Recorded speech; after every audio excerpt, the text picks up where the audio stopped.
Daddy, we have a very interesting situation here.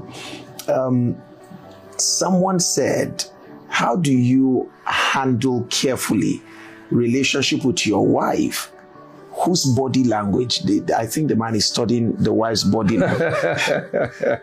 So how do you handle carefully relationship with a wife whose body language doesn't suggest alignment with the conviction? I think he wants to start a ministry, but he's looking at his wife's body language. And from her body language, he feels that his wife is not in alignment with him starting the ministry. Another question similar to that is it advisable to marry a woman as a pastor who does not like your calling? The woman has shown, I don't like your calling, I don't even believe in it. So is either body language aligning, or somebody is even telling you, I don't believe in your calling? How do we deal with this situation? Well, the scripture is very clear. Two cannot walk together except they be agreed. And I think that's the summary. Just as lots of young people who may be hearing this, it's important. When we were young too, and I believe the same with you, Reverend Sam, you have several options of who to marry. But you have to simulate your future.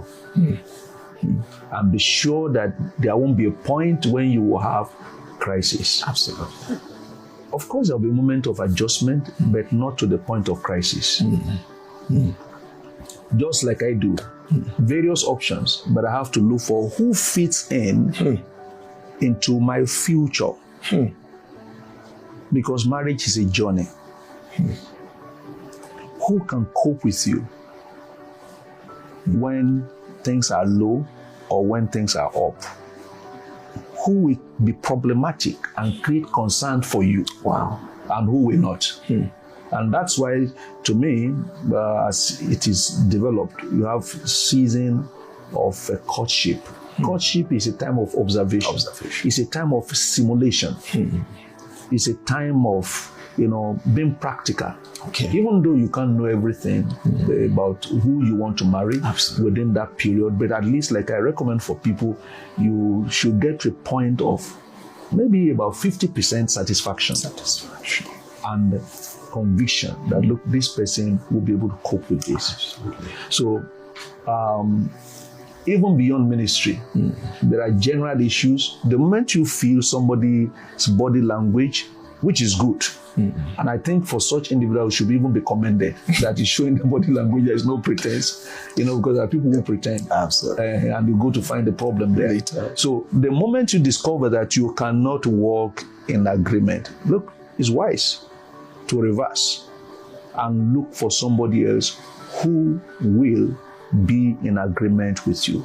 Amos 3:3, two cannot walk together except they be agreed. Some are not, cut out for deep spirituality. They want to maintain their social life and no interruption, no pressure. So why not? So if you are in ministry, look for someone who can line up with you, understand with you, someone you won't have to spend too much extra energy to bring up, but who will quickly join you, have good understanding and quick understanding for that matter to be able to move forward. I hope this answers. In fact, Daddy, I think you've already gone into answering the question on how to marry right, because you've just given the right answer, which is to simulate. I love the word you use, Daddy, to simulate the future.